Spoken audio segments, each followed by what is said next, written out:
I want to thank those who came out tonight to support the coalition request to place a plaque at the end of Stevie Avenue Bridge.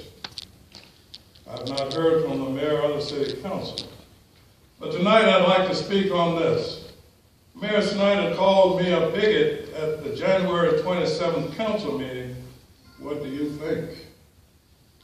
I was very appalled. The Long Branch Mayor Adam Snyder called me a bigot at the January 27th council meeting when I mentioned that I was very hurt by the appalling treatment that I received at both city council meetings. I received better treatment in 1959 when I sat at the whites-only lunch counter in Louisville, Kentucky. Maybe I should have expected this because some of your family roots probably go back to when the Ku Klux Klan used to hold parades down Broadway and blacks had to sit in the balcony at the whole movie theater and blacks could only go on Mrs. Dixon's small beach, and when some restaurants would only serve blacks out of the back door. The following is just a small minuscule of my life experience in Long Branch and Monmouth County, because I want you to determine who is the bigot.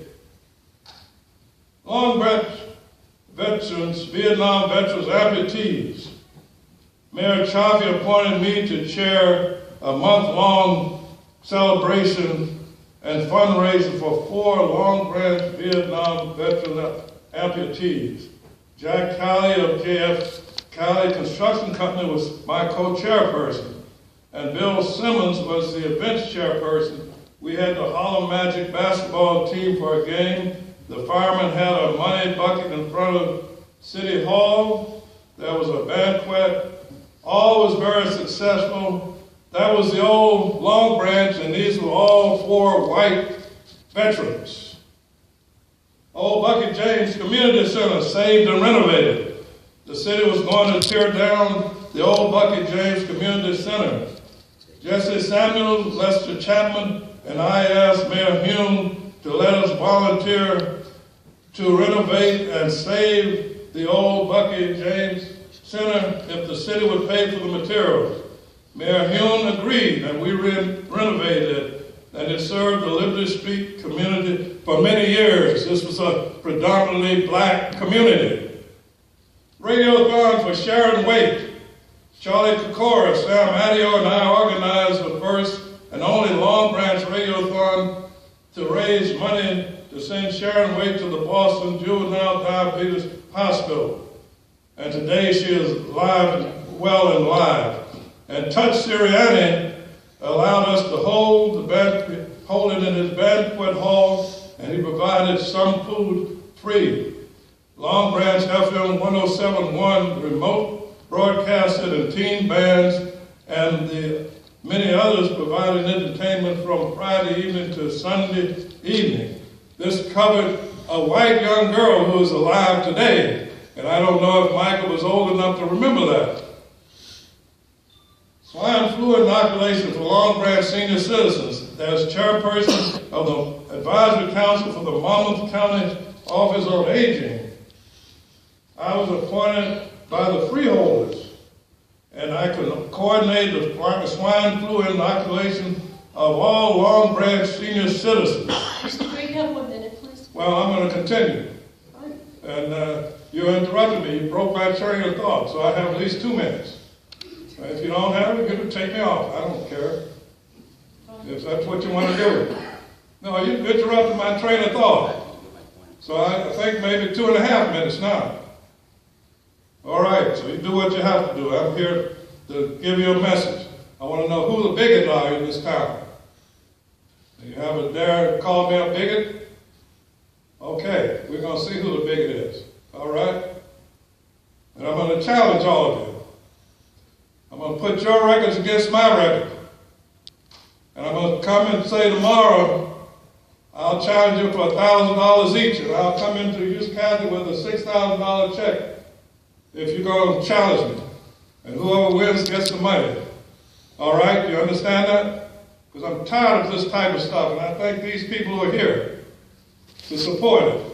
because you've destroyed the community, the sense of community here in this town. Mr. Grant, your time is done. Well, my time is not up yet. You broke my train of thought. You got me upset. So we're going to keep talking. Now, if you want to arrest me, I'm glad. Come on. I've been in worse places than this. I don't have any problem with it. Your time is up, Mr. Well, it's not up there. I'm going to keep talking. Well, you can arrest me. I'm here. I'm not going to have you arrested. No, you're going to have me arrested because I'm not moving. I'm going to finish what I have to say. So, all right, you finished talking, interrupting me? Let me get my train of thought back together. Long Branch Bocce Ball League. There was a Long Branch Bocce Ball League, and I was the captain of the BFW 2140 team. The old fellows would bring their gallon jugs of home brew, and they'd bet a few bananas. And I didn't drink, but I bet a few bananas. And the police would say nothing. Again, that was the old Long Branch, and these were predominantly Italians. Monmouth County Cotillion. I served as chairperson, vice chairperson, escort chairperson, and publicity chairperson for this cotillion for high school seniors. Each year, my wife and I give $1,000 in scholarship for these young debutantes. And these are all black young seniors from the high schools around the county.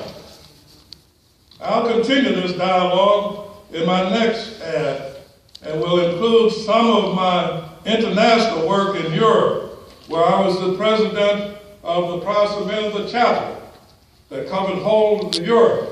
And that's why I want to compare who's doing what for people and who is the bigot in this town.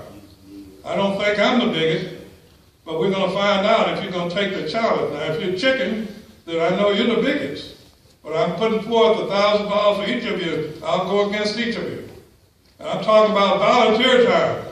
Now, if you talk about paid time, oh, you can't compare with mine. Particularly when I commanded units to serve all over this world. So you pick out whether you want to talk. I'll continue this talk because I want to decide what was going on as far as this word bigot. And I'm ticked off about this. And this is not my nature.